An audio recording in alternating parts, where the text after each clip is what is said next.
Julio E. Suárez Peloduro creó, con trazo fino y desopilante, personajes como el Pulga, la Porota, la Choronga, el Padre Roca y el Pulguita, entre otros, que responden a un tipo idiosincrásico determinado de nuestro país.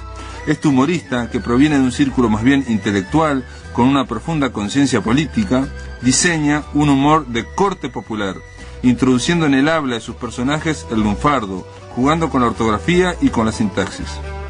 La tira cómica titulada Peloduro y subtitulada Del Campito a la Olimpiada aparece por primera vez en 1933, año del golpe de Terra, y donde prevalece ahí en el diario País hasta 1935. Esta labor la continuará Peloduro en el diario con el subtítulo Vida y Milagros de un Campeón Nacional, transformándose definitivamente en Peloduro, nombre de la revista creada y que será dirigida por él en 1943. Obviamente estamos hablando de Peloduro y estamos hablando del fútbol también, porque Peloduro está muy vinculado al fútbol.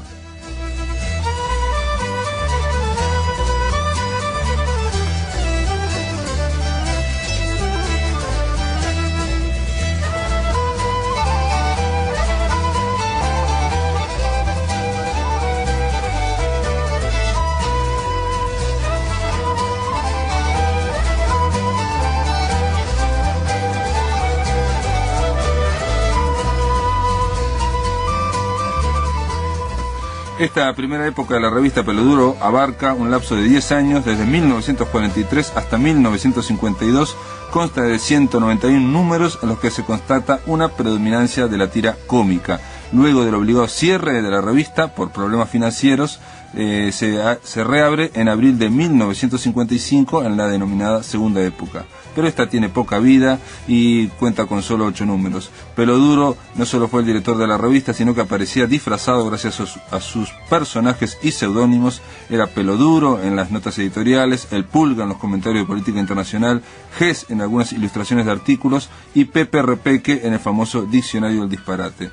Esta revista, Peloduro, conoció otras 2 épocas más, pero en realidad fueron siempre cortas, se cortaban por el tema omnipresente, siempre el problema de el dinero, de la financiación que tenía Peloduro para llevar a cabo su empresa. Bueno, estamos dándole la bienvenida aquí en la máquina de pensar, aquí a Radio Uruguay 1050M. Es un nuevo día dedicado a Peloduro y, como siempre, en controles de emisión de esta máquina está Jorge Pozzi y el Flaco Germán está en la puesta a punto. Estaba leyendo al comienzo de este programa, algo sobre Peloduro, un artículo escrito por Ana Fornaro. Y ya le doy la bienvenida. ¿Cómo le va, Ana? ¿Cómo andás? ¿Qué tal? ¿Cómo te va? Ana Fornaro es periodista cultural, podríamos decir. Sí, entre otras cosas. Entre otras cosas es periodista cultural. Y ella escribió un artículo que nos llamó la atención, está colgado en internet, es el único trabajo que vimos sobre una humorista mujer, la única humorista mujer que había en la revista Peloduro, creo que en la cuarta época, ¿no? En la tercera y la cuarta época. Sí. Y la única periodista mujer humorista que hubo casi en 10 años en la historia del país. Digamos. Claro, estamos hablando de Lina Berro y estamos hablando básicamente del personaje que creó ella, Mónica, ¿no? Mónica. Que después se reunió en 2 libritos de Arca que se llamaba Mónica por Mónica y Mónicas Prontas de Seguridad, ¿no? Exactamente. Del año 67 y 68. Que de alguna forma estamos el lunes hablando con Fermín Ontú, con Ombú, que él también se acordaba de Lina Berro y de Mónica. De alguna forma, así como Peloduro generó todo un humor a través de la clase baja, la clase humilde, desde el conventillo, digamos. El Pulga vive en un conventillo y Peloduro vive cerca de ese conventillo. Y ellos analizan, Peloduro quiere ser un jugador de fútbol, quiere llegar, de hecho llegó a jugar en la Maracaná en algún momento, llega a jugar en el año 50. Los dos miran la realidad desde el punto de vista, digamos, de esa visión de clase marginal o humilde, ¿no? De escasos recursos. Lina Berro hace exactamente lo contrario. Exacto, hace un contraste ahí.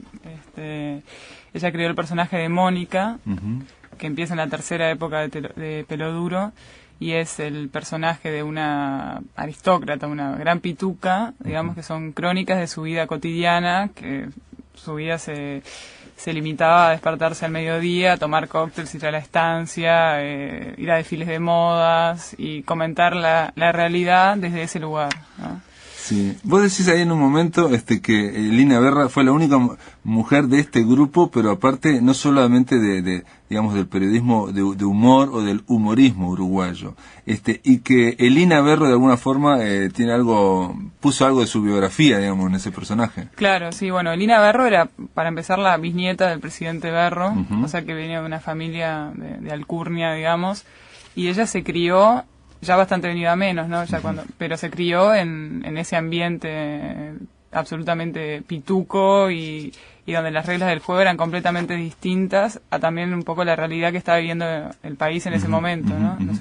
También tiene que ver con una especie de familia aristocrática un poco venida a menos, pero que mantiene todos los modismos, todas las formas de hablar o de pensar o de ver la realidad. Exactamente, sí. Y bueno, y un poco viendo la biografía de Lina, ella, por ejemplo, fue al liceo hasta los 12 años, porque una señorita de sociedad no tenía que estar educada, digamos. A los 15 años se la presentó como era debido en sociedad.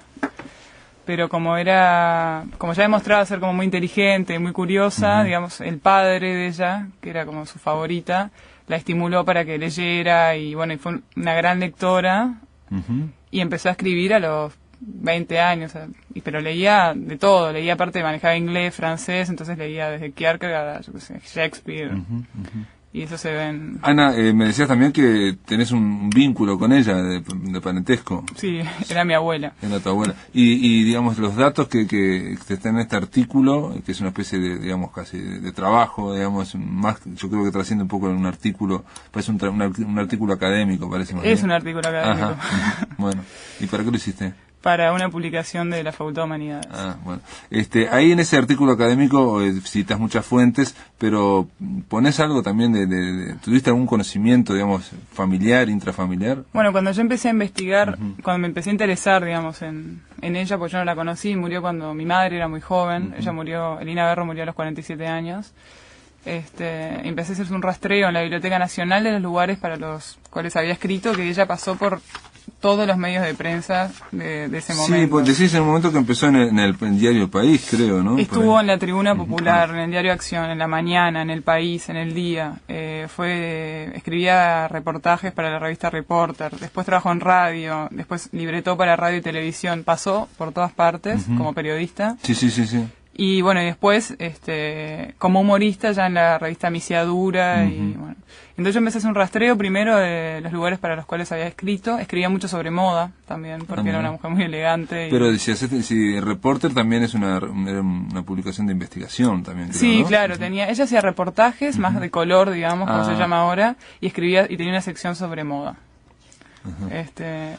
Y nada, y después muchos de los datos sí, que empecé a preguntarle, a mi madre, y también recolectando datos de acá, porque no hay nada escrito. Esto creo que fue lo primero escrito así. ¿Y en tu familia no había nadie que hubiera, digamos, recortado o guardado los artículos? Yo tengo todos los artículos, sí, porque ella, mi abuela los recortaba. Está bien. Entonces tengo una especie de archivito así, sobre todo lo escrito en marcha ya, después de que Peloduro cerró y Mónica, el personaje de Mónica se fue para una columna en marcha.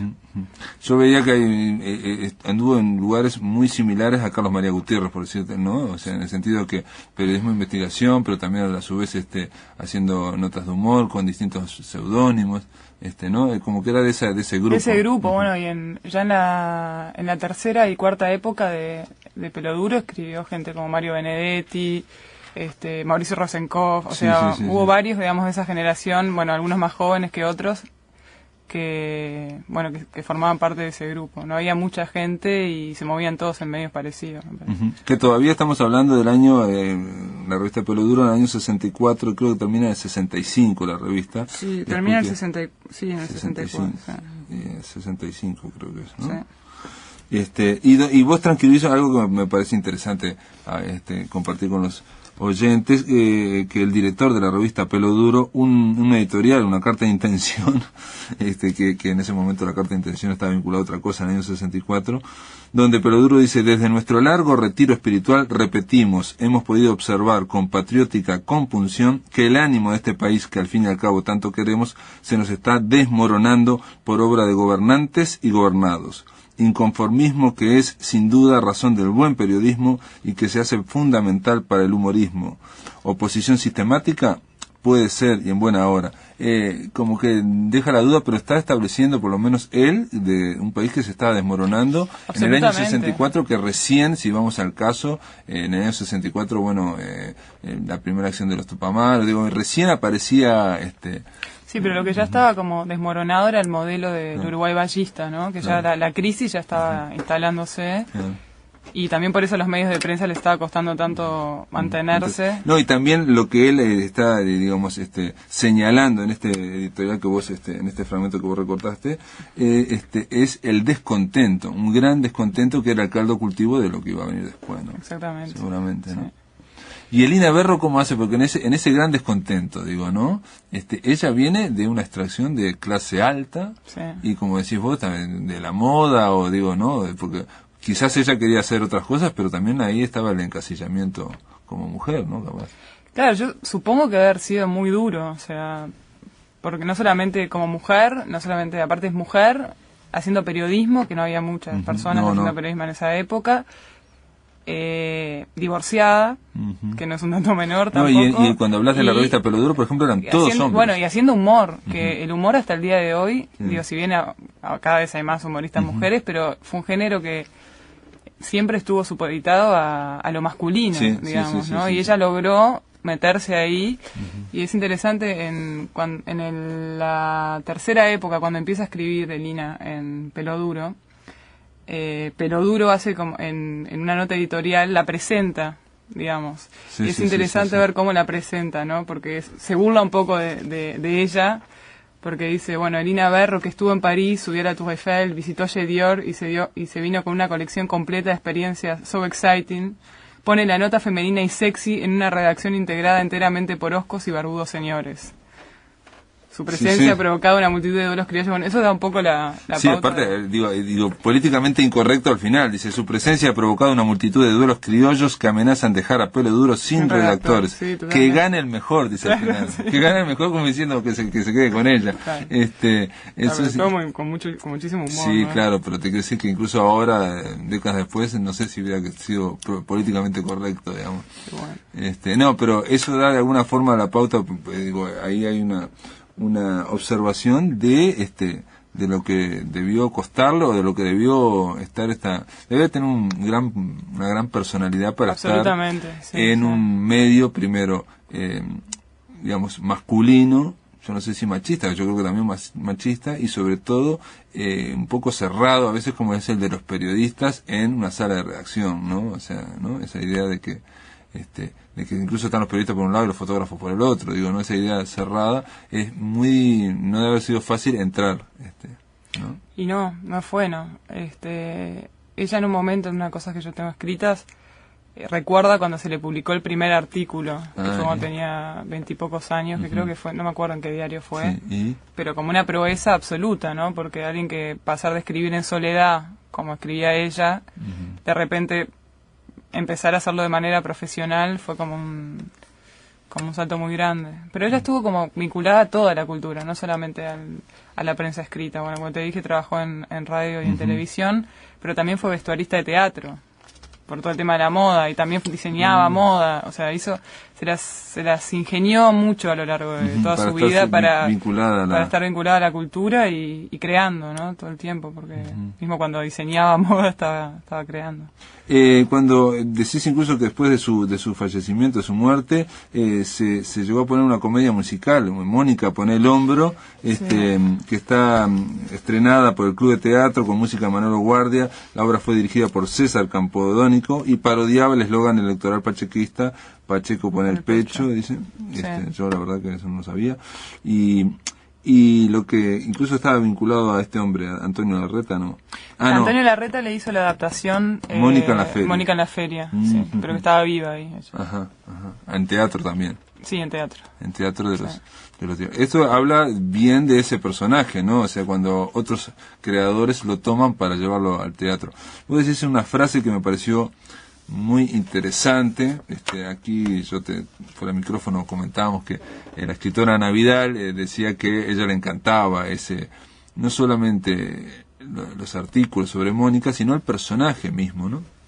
Y vos decís, en tu artículo decís, Mónica, porque hay que pensar que en ese momento era la oligarquía frente al pueblo, ¿no? El poder militar frente al poder civil, todas esas dicotomías y esas polarizaciones brutales. Ella escribía en marcha, pero era pituca. Dice, Mónica es snob y frívola hasta el punto de la ridiculez, pero en ella subsiste un carácter de cierta inocencia que la vuelve entrañable en una forma muy difícil de describir. Claro, bueno, el personaje de Mónica tiene eso, ¿no? Que yo creo que Lina se lograba a través de Mónica burlarse de lo que había sido su entorno durante toda su vida, pero a su vez con cariño, porque no era con mala intención, sino con...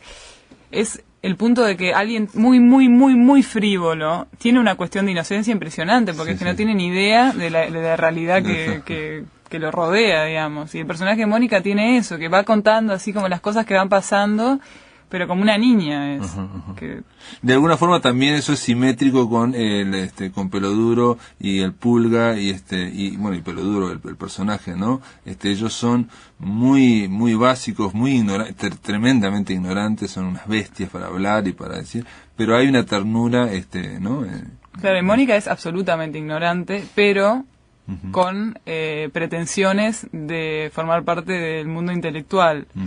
Y entonces pues es una snob. Es absolutamente snob. Y por ejemplo aparece mucho nombrado Ángel Rama, que en las ficciones de Mónica es su amigo, digamos, y conversaciones eternas que mantienen el pobre Ángel Rama con Mónica, que no entiende nada, porque ella tiene así como ganas de formar parte del círculo intelectual, digamos.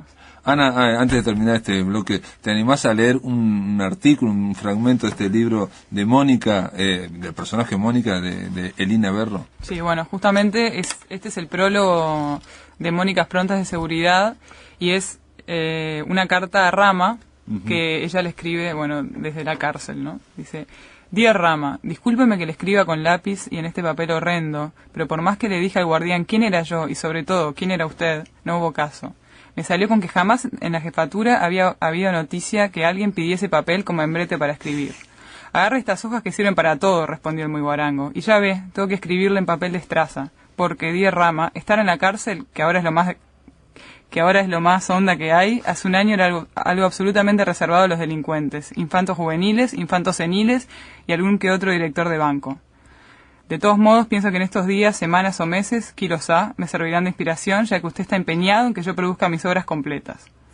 Bueno, este pedazo de prólogo, bueno, también habla un poco del momento que está viviendo el país, ¿no? Que ella está en la cárcel, no se sabe muy bien por qué, pero que dice que, bueno, ahora está de moda que todos estén presos. Todo el mundo está preso, un montón de presos.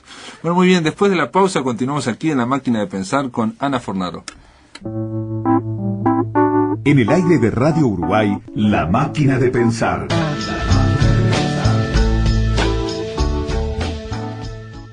A diferencia de lo que mucha gente piensa, un seguro no es para evitar que te pasen cosas, es para que te pasen cosas. No estaría mal pensar un poco menos en la casa y un poco más en descansar, cocinar, jugar, leer, conversar, escuchar, celebrar en la casa. Por eso hacemos todo para que preocupación sea una palabra que traes al banco, pero que no te llevas. Banco de Seguros del Estado. En Uruguay, nadie te da más seguridad. Informate con tu asesor de confianza en agencias y sucursales de todo el país, llamando al 1998 o ingresando en www.bse.com.uy.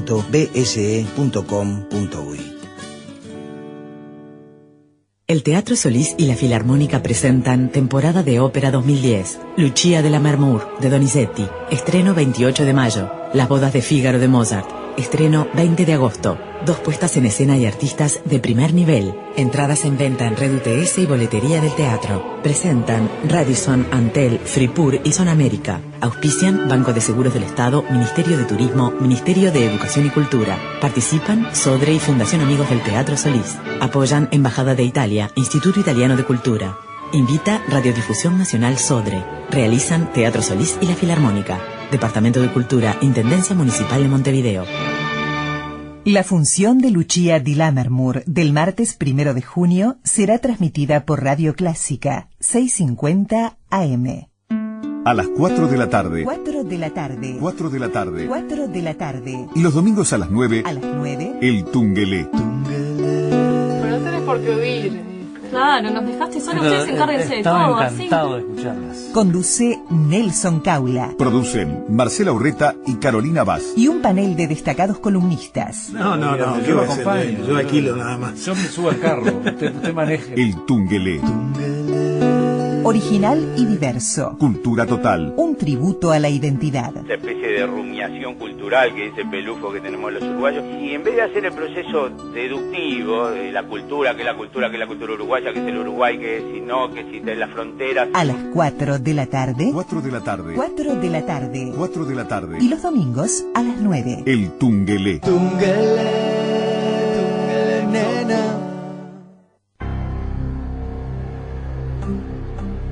Somos Radio Uruguay, 1050 AM, Montevideo, Uruguay, con su repetidora 103.9 FM en el departamento de Colonia.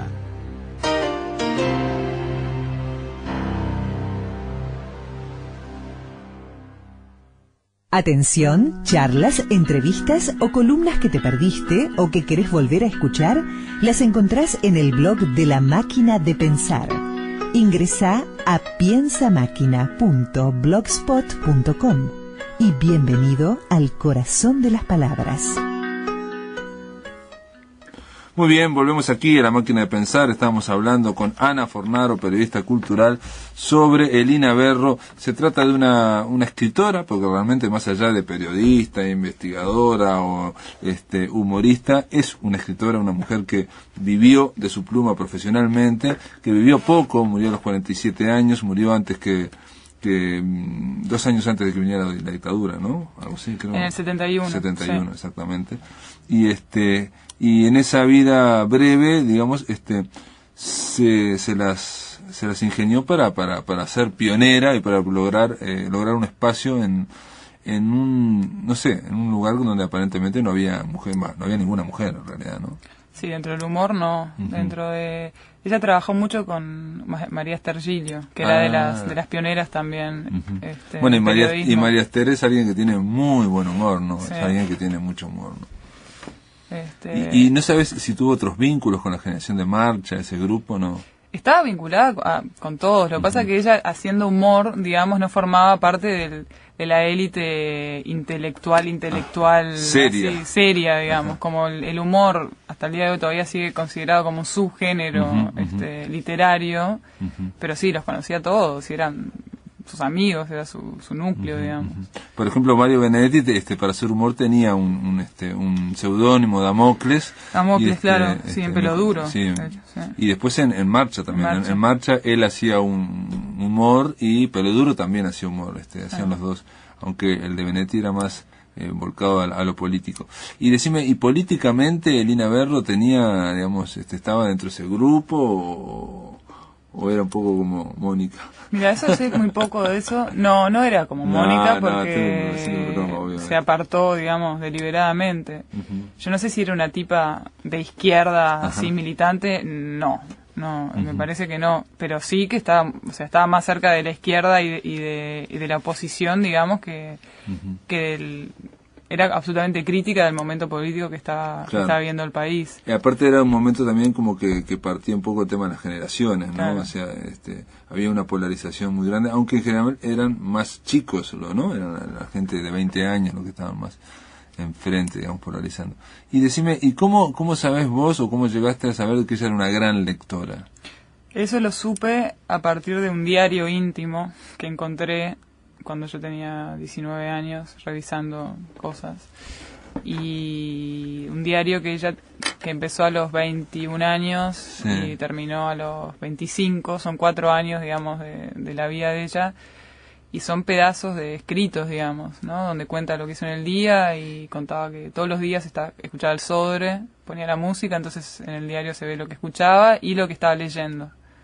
Entonces a partir de ahí yo supe que leía un montón, que leía en inglés, en francés, que bueno, que era una gran lectora y que además escribía, ¿no? Que fue, creo que antes de que ella empezara a escribir profesionalmente, se veía ahí que había un caldo de cultivo. Sí, y un impulso aparte, impulso grande. Y esos textos que escribían no eran humor. No, era muy melancólicos esos textos, así muy poéticos, como de poeta maldito tenían, ¿no? Sí. ¿Y qué te iba a decir? ¿Y en poesía leí algo, no? Sí, leía un montón de poesía y escribía. Yo llegué a escribir, bueno, ahí aparecen algunas poesías, pero que dan cuenta de una personalidad muy intensa y muy melancólica también, ¿no? Yo creo que el humor y la melancolía son como la cara de la misma moneda. Sí.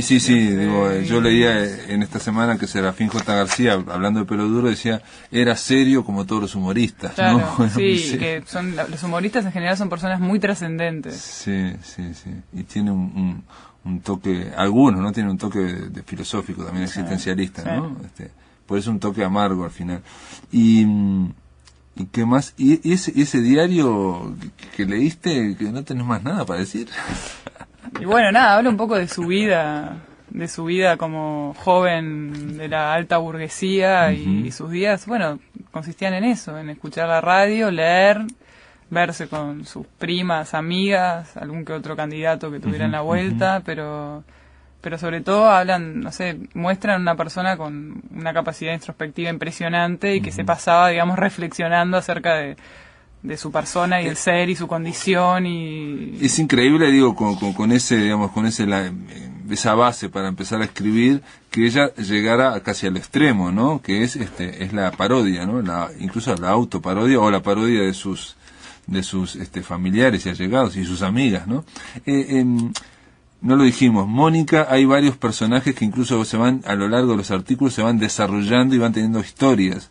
Su esposo es un estanciero. Claro, es Macoco. Los personajes así que están fijos, digamos, en las crónicas son Macoco, que es el marido estanciero, que lo único que hace es quejarse de la crisis agraria y de los gastos de su mujer, de Mónica. Está Bobby, que es la mejor amiga de Mónica, que es una mujer que se casó 500 veces y que vive que es como más frívola aún que Mónica, porque lo gracioso es que Mónica es frívola, pero tiene como cierta conciencia social. Claro, digamos. En algún momento se plantea trabajar. Claro, le parece que es bárbaro trabajar. Bueno, Bobby no. Y Bobby se pasa casando y divorciando. Y Terencio es como el amigo homosexual snob y con quien Mónica comparte su buen gusto y hablan de muebles y decoración y de todas esas cosas. Y que de alguna forma es garantía de buen gusto también para las opiniones. Y después, ¿quién más? Nadie más. Esos son los fijos. Después aparece María Fernandita, María Teresita, todas las Marías como del ambiente que salen y entran, digamos, de las historias. Pues lo que vos planteás también es un poco desopilante en un momento que ella tiene que trabajar y tiene que hacer sacar el auto y convertirlo en un taxi, pero que es un taxi especial, porque no quiere que se suba nadie. Claro, sí, todos los proyectos de Mónica, que en general son muy grandilocuentes, terminan en la nada porque son inadaptables a la realidad, digamos. O el mismo proyecto de trabajar consiste más que nada en buscarse ropa para trabajar. Exactamente. ¿No? Sí, es un motivo para comprar. Sí. O en un momento que está de moda lo viejo, va a Punta del Este a comprarse un edificio viejo, una casa vieja. Pero hay un surrealismo, digo, yo no leí fragmentos nada más, y hay un fragmento que vos lo incluís aquí, que es de tinte surrealista porque Macoco, el esposo, por seguirle el tren, termina actuando en un teleteatro para que ella le dé bolilla. Claro, esas cosas son típicas de las crónicas de Mónica, digamos, que genera como unas situaciones imposibles, digamos. Por ejemplo, Macoco se convierte en estrella de televisión. Entonces es eso, porque no solamente en estrella, sino en un galán de TV. Y ella cuenta acá cómo su vida se convirtió en un infierno. Entonces, bueno, Macoco, convertido en galán de TV, la vida se convirtió en un infierno. Antes que yo empezara a trabajar, puede decirse que llevamos una vida de hogar. Nos despertábamos a las 12, Macoco iba a la peluquería, yo jugaba al golf, almorzábamos aquí o allá, luego iba yo a la peluquería, tomábamos copas aquí o allá y nos poníamos a jugar a la canasta hasta las 3 o 4 de la mañana. Cuando la lana bajó y el dólar subió y yo decidí ganarme el pan de cada día, por lo menos de un día sí y otro no, Macoco se puso neura. Y ahí es cuando él empezó el trabajo. Muy bien, esta ha sido Ana Fornaro. Gracias, Ana, por haber acercado este testimonio, esta visión de Elina Berro, una pionera en el humor uruguayo y bueno, y una escritora a conocer, ¿no? Totalmente. Bueno, gracias.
To the Batmobile. Let's go.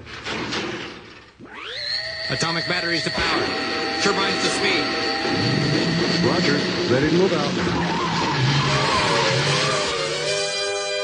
Los universos del cómic a través de sus mejores autores. El Ojo de la Máquina busca en el noveno arte nuevas y viejas excelencias, más allá de la viñeta, personajes, historias y eventos de un arte narrativo que crece con el tiempo. Más allá de la viñeta.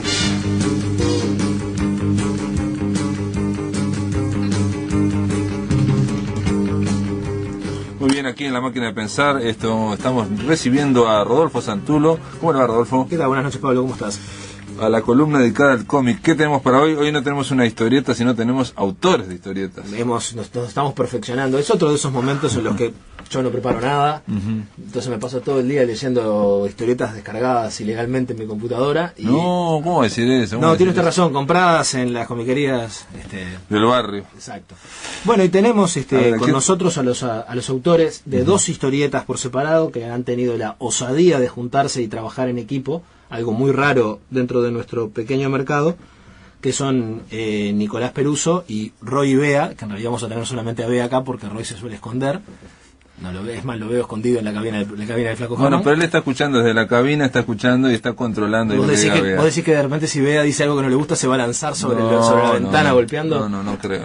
Bueno, que nos van a hablar respectivamente de sus producciones por separado. En el caso de Roy Bea, la longeva historieta Freedom Nights, y en el caso de Nicolás Peruso, la no tan longeva Relatos de Ciudad de Fructoxia. Y luego nos van a hablar del crossover que hicieron. ¿Cómo le va, Nicolás Peruso? ¿Qué tal? Buenas noches. Bienvenido aquí a La Máquina de Pensar.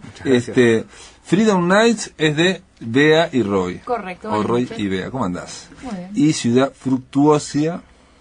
impronunciable. Impronunciable, difícil de pronunciar, salvo para aquellos que están en el tema. Y bueno, yo lo ejercité antes de venir. Fructoxia. Bueno, pero vamos a explicar primero que nada qué es un crossover, ¿está? Porque yo veo que se pone un crossover, no sé qué tema. Bueno, vamos a hacerlo lo más sencillo posible. Perfecto. Crossover es la suma de dos universos en una misma historia. Un ejemplo alejado de la historieta podría ser Abbott y Costello contra el Hombre Lobo o contra Frankenstein. En el caso de la historieta, se da mucho en el cómic norteamericano comercial de qué hubiera pasado si el Hombre Araña, que es del universo Marvel, se encuentra con Superman del universo DC. Entonces las dos compañías se unen y hacen una misma historieta con el fin, básicamente, de potenciar las ventas individuales de las dos historias. Eso es lo que motivó, obviamente, el mismo motivo. Es el mismo motivo que llevó a nuestros queridos amigos aquí presentes en juntarse y animarse a hacer eso, que a priori, lo confieso al aire y en público, como suelo confesar cosas que lloro con las historietas, yo a Nico le dije, es una locura, se van a volver locos, son dos métodos de trabajo distintos. No, yo quería preguntarlo de crossover porque digo, esto fue presentado en Montevideo Comics y hubo una pequeña polémica en torno a si era el primer crossover de la historieta uruguaya o no era el primer Vamos crossover. A dar paso a Bea, que nos va a mostrar sobre ese tema. Justo ese tema me toca. Bueno, cortito, sí. Sí, fue una polémica que se dio previo a Montevideo Comics y luego ahí también saltó. Seguimos hasta hoy día. Seguimos, claro, hoy día sigue apareciendo. Y en definitiva, el tema no está zanjado, no hay una definición clara. Podríamos decir que es el primer crossover de superhéroes, y en eso estamos todos de acuerdo. Estamos todos de acuerdo. Así que o sea que el anterior crossover, que creo que era Viviana y no hace, obviamente, no tiene nada que ver con superhéroes. Y en general, el ejemplo que ponía Nicolás era de Spider-Man, ¿no? Se facilita más, por ejemplo, a veces con Rodolfo jodemos con el hecho de si podríamos mezclar sus personajes, que es ficción histórica, con los míos, que es muy difícil porque normalmente los míos se mueren. Entonces, bueno, los de él también, pero él hace precuelas. Vamos a hacer una pregunta, a ver, ¿y cómo fue el desafío, digamos, de juntar dos historietas que están desarrolladas por separado, independientes, y digo, no solamente tienen dibujos independientes, sino tienen un guión, digamos, y una cabeza, aunque las dos son de superhéroes? ¿Y paródicas, pregunto? No, la de los Freedom Knights, por el contrario, es seria, mientras que la de Ciudad de Fructoxia es satírica. Entonces, ahí había también un grado de complejidad más allá. Sí. Bueno, hace tiempo que Nico nos planteó de hacer algo juntos. No teníamos muy claro qué, si que los personajes se juntaran de alguna manera, o escribir algún guión de nuestra serie. Y lo veníamos pensando. Al final nos acerca un guión, una historia, que nos pareció súper interesante y nos decidimos tirar al agua. Lo primero que hicimos fue hacer un esquema de trabajo. Bueno, ¿cuál era el plan? ¿Cómo llegar a desarrollar este trabajo que llevó más dolores de cabeza de los que ahora uno puede suponer? Pero fue saliendo. Nos tuvimos que adaptar uno al trabajo del otro, sobre todo porque Nico, bueno, eso lo contas tú, pero la forma de cómo planeas las historias y el dibujo es distinta a la nuestra. Es un poco distinto. No, pero yo quería comentarte un poco sobre esta mezcla de estilos, que a simple vista había mucha gente que le parecía que una cosa muy satírica, bastante surrealista como la mía, y la de ellos que era una historia arquetípica del bien contra el mal, no podían llegar a mezclarse. Entonces yo lo que hice, que como todo ya está inventado, dije, bueno, a ver, gente que haya tratado de hacer algo similar, y si bien no tiene nada que ver, yo me inspiré en el sketch de Álvarez y Borges de Olmedo. Y dije, Olmedo es el personaje caótico, pero Portales era el que le daba los pies. Era el personaje que todo el tiempo lo tenía que bajar a tierra. Y traté de hacer una interacción similar con los personajes míos, que están todo el tiempo haciendo cosas bastante caóticas, y los de ellos, y cómo ninguno de los dos podía quedar relegado. O sea, sí, obviamente tratar de darle la misma importancia en la trama. O sea que Nicolás fue el que hizo el guión, digamos, básicamente. Un primer borrador, después fue coescrito. Bueno, muy bien, después de la pausa continuamos con Nicolás Peruso y con Bea, de Roy y Bea, para hablar de este primer crossover de superhéroes en la historieta uruguaya. En el aire de Radio Uruguay, La Máquina de Pensar.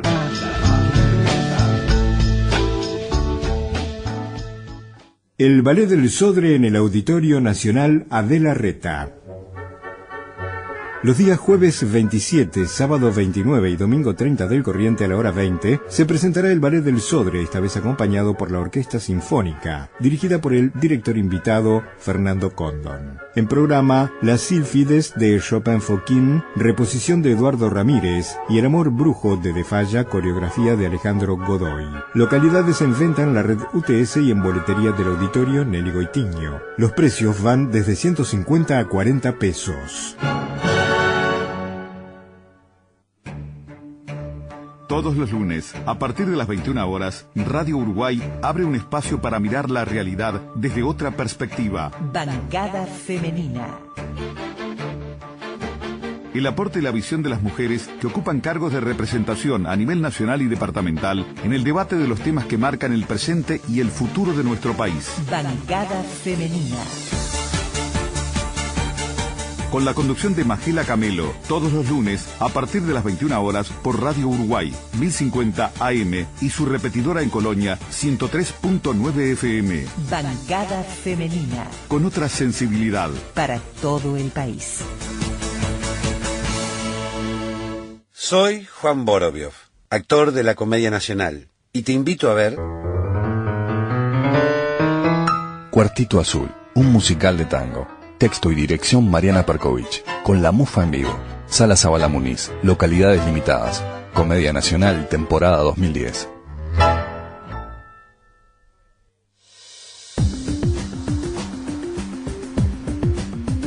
Cuarta edición. Informe Nacional, cuarta edición. De lunes a viernes a las 22 horas, con la conducción de Gustavo Pérez Berrueta. Cuarta edición.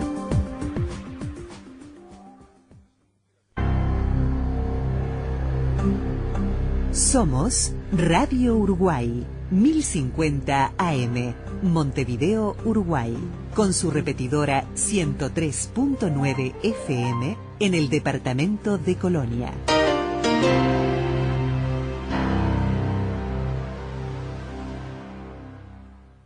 Atención, charlas, entrevistas o columnas que te perdiste o que querés volver a escuchar, las encontrás en el blog de La Máquina de Pensar.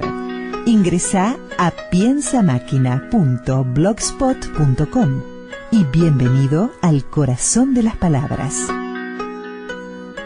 Bueno, continuamos aquí en La Máquina de Pensar, en la columna de Rodolfo Santuro. Están con nosotros Roy y Bea. No, está Bea de Roy y parece Bea de Roy y Tuch, ¿no? Parece una cosa así.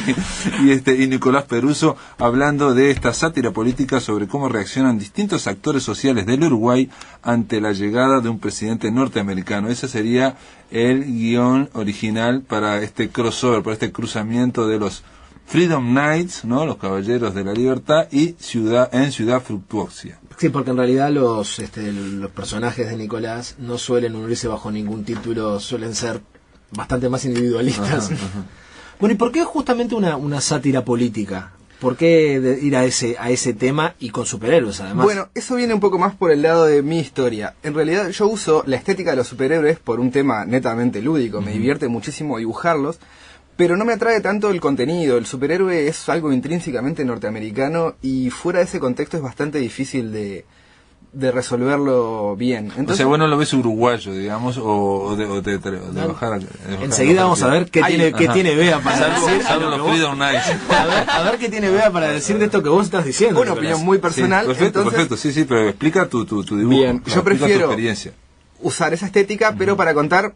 Básicamente para reírnos de nuestra idiosincrasia. Exacto. Entonces tenés un personaje mío que es un matón a sueldo que le gusta cantar canciones de Citarrosa mientras persigue a la gente, o una especie de vengador que usa una especie de pintura de guerra que pretende infundir temor en los criminales, pero casi todo el mundo le confunde con un parodista de carnaval y se le ríe. Es parecido a un parodista, sí. Claro, ¿viste? A todo el mundo le pasa. Sí. Y bueno, y en este caso puntual yo quería meterme en el tema político, que en los casos anteriores de Fructuosia era mucho más leve. Y en este caso me resultaba divertido satirizar a la izquierda, que yo lo contaba un poco en la charla de Montevideo Comics cuando la presentamos, de que por ser yo una persona de izquierda, me siento un poco más cercano como para poder satirizar y no caer, por ejemplo, en generalizaciones como las que parecen a veces en las murgas con los partidos tradicionales.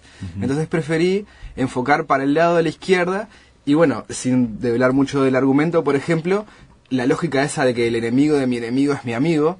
Entonces los grupos de izquierda que rechazan al presidente norteamericano se ven del lado de los hombres de Fructuosia, que son unas personas execrables.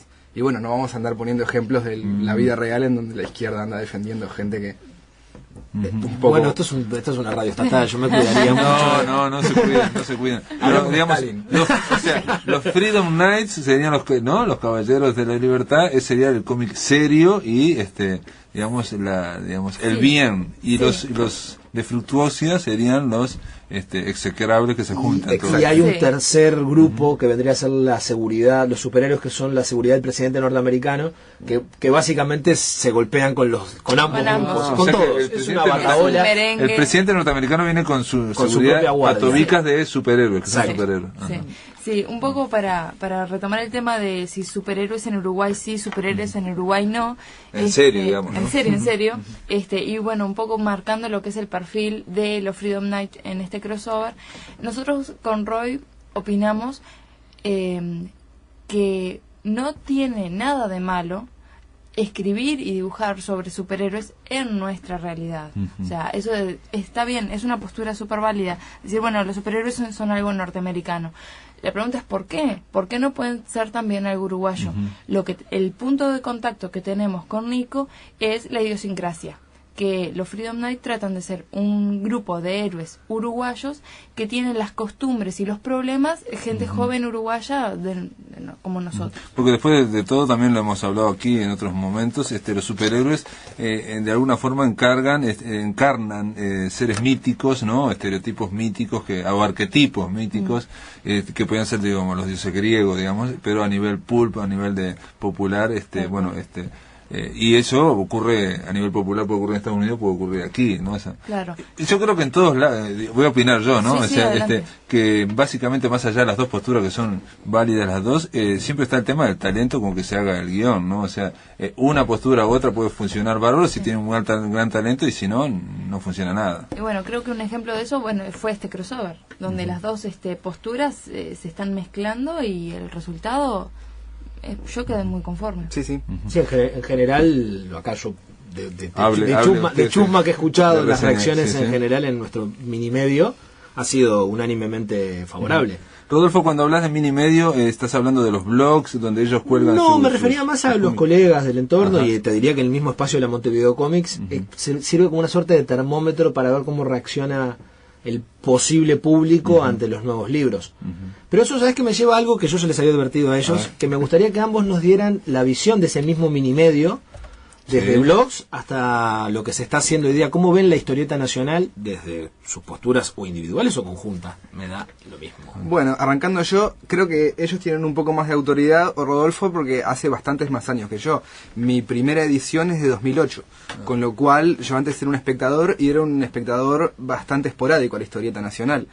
Por lo que he leído y he escuchado, se está dando una especie de actitud de respeto y de camaradería. No digo que antes no lo hubiera, pero tal vez Internet haya facilitado un poco la comunicación y la interacción entre todos nosotros. Y, por ejemplo, con Rodolfo estamos en un proyecto para México. Bueno, con B acabamos de hacer eso. Yo publiqué una historieta como guionista en la última Cisplatino, en la última Sidekick. A su vez, Rodolfo también va a participar en Cisplatino. No existe la competencia entre nosotros, porque no hay ningún producto que pueda competir, porque son todos muy distintos, y de hecho son bastante complementarios, o sea que... Hay una buena onda. Sí, eso desde el punto de vista de los autores, para no repetir lo mismo. También, de un tiempo a esta parte, en los últimos años, ha habido una movida en lo que es nuestra sociedad. Yo marco mucho lo que es, por ejemplo, los centros de estudio, que de alguna manera han lanzado cursos de guión o de realizadores de cómics, y eso implica que hay un mercado que lo está demandando, sea que los bajan de internet, que compren en la revista americana o el cómic nacional o la revista uruguaya, implica que hay un movimiento que antes no había, y de alguna manera esto que se marcó de hace 5 años o 3 años a esta parte no sé si es casualidad o no, hace que este Montevideo Comics hayan más publicaciones, estén saliendo más publicaciones que otros años. Sí, Bea, ¿y vos ustedes cuánto hacen que están sacando, digamos, están en el tema de la historieta? Para tener una idea. Nosotros desde el 2002, 2003 más o menos. Ah, o sea que hace bastante. ¿Y antes no habían hecho nada? Digo, ¿este fue lo primero que hicieron? O sea, ¿están haciendo los Freedom Nights ininterrumpidamente? Sí, correcto. Ah, sorprendente. No, porque digo, todo el mundo, desde afuera digo, pero todo el mundo habla de que hubo un cambio cualitativo con los fondos concursables y que sacó un poco la historieta en cuanto a darle más autonomía financiera, ¿no? Sí, yo igual te diría que eso corresponde a algunos proyectos en particular y a otros no tanto. Sin ir más lejos, la revista Guacho llevaba 6 ediciones autopublicadas antes de su primer fondo concursable. Pregunta, esta revista, crossover, Freedom Nights en Ciudad Fructuosa, ¿dónde se vende? ¿Se puede bajar solo de internet? ¿Cómo es la historia? Todo. Bueno, se puede bajar de internet de cualquiera de los dos blogs, de Ciudad, Ninfa Comics, .blogspot.com o dragoncomics.blogspot.com. De cualquiera de los dos sitios se puede descargar gratuitamente. Y además las historietas anteriores. Y también las historietas anteriores. También se puede conseguir, si la gente prefiere comprarlo, a 60 pesos en librerías lecturas, Tiempo Funky, El Inmortal Libros, Babilonia Libros. Y próximamente se va a encontrar en El Rincón del Coleccionista, La Lupa, Palas y la librería que se encuentra en el Centro de Diseño Industrial. O sea que estamos hablando que se vende básicamente en librerías, y en librerías donde en general buenas librerías, ¿no? Donde se vende poesía, donde se vende... Cualquiera de las mencionadas son espacios, bueno, algunas no las conozco, pero las que sí conozco sé que son lugar abierto a recibir historietas normalmente. Que eso es otra cosa que, aportando a mi propia pregunta, en un ejercicio cíclico, eso es algo que también ha cambiado un poco. Claro. Como antes las librerías era más complicado que te aceptaran, yo hago historieta. Sí, nosotros apuntamos, en realidad, a través del crossover dije, bueno, ¿dónde se puede vender? Y abrí un poco la cabeza y dije, ¿dónde me gustaría que estuviera este material a la venta? Incluí algunos lugares como Tiempo Funky o la librería del Centro de Diseño Industrial, que no son lugares que acepten cómics, sino más bien libros de diseño o objetos, venta de objetos. Pero me pareció que era un público joven, que le gusta experimentar con cosas nuevas y que podía estar dispuesto.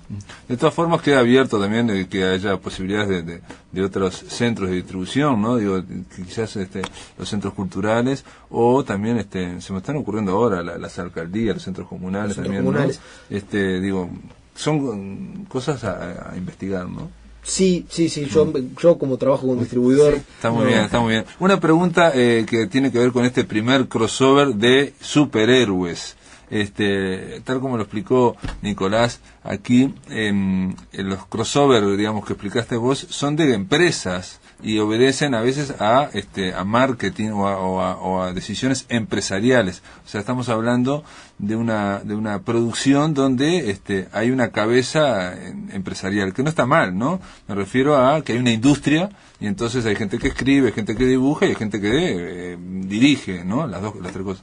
Ahora, decías vos, Nico, que es difícil un crossover en Uruguay porque todos son de autor, como si, digo, a nivel de escritores también todos hacemos cosas de autor y nadie hace cosas pensando en series, salvo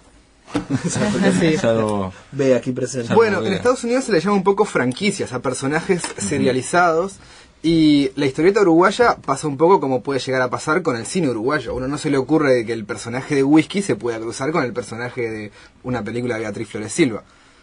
Pasa un poco, se me acaba de ocurrir el ejemplo, pero pasa un poco tercer ejemplo raro de la noche. Claro, pero por ejemplo, ahora Marvel está intentando hacer un crossover en el cine. Todas estas últimas películas, Hulk, Iron Man, próximamente Thor, Capitán América, son películas independientes con el futuro proyecto de unir a todos esos personajes en una misma película. Hubo una película que reunía al Hombre Lobo con Van Helsing, ¿no? Bueno, eso ahora, pero originalmente los filmes de terror de la Universal eran emblemáticos porque en algún momento el Dr. Frankenstein en Escape terminaba en el castillo de Drácula. Claro, Boris Karloff. Y en el medio, el que le llevaba el carro resultaba ser el Hombre Lobo, o sea... Bueno, sí, tampoco decíamos que era un prodigio de ingenio para mezclarlos. No, pero tenía la ventaja de compartir cierto universo similar, que es lo que nos pasaba con el universo de Freedom Knights. Y es una dificultad que, exceptuando, por ejemplo, Cisplatino, que también es un personaje fantástico heroico que transcurre en la actualidad en Montevideo, que bien podría perfectamente ser incluido, sí. Una pregunta, ¿quién dibujó todo esta historieta que estamos hablando? Nos dividimos también las hojas que dibujábamos cada uno, lo dividimos por escenas.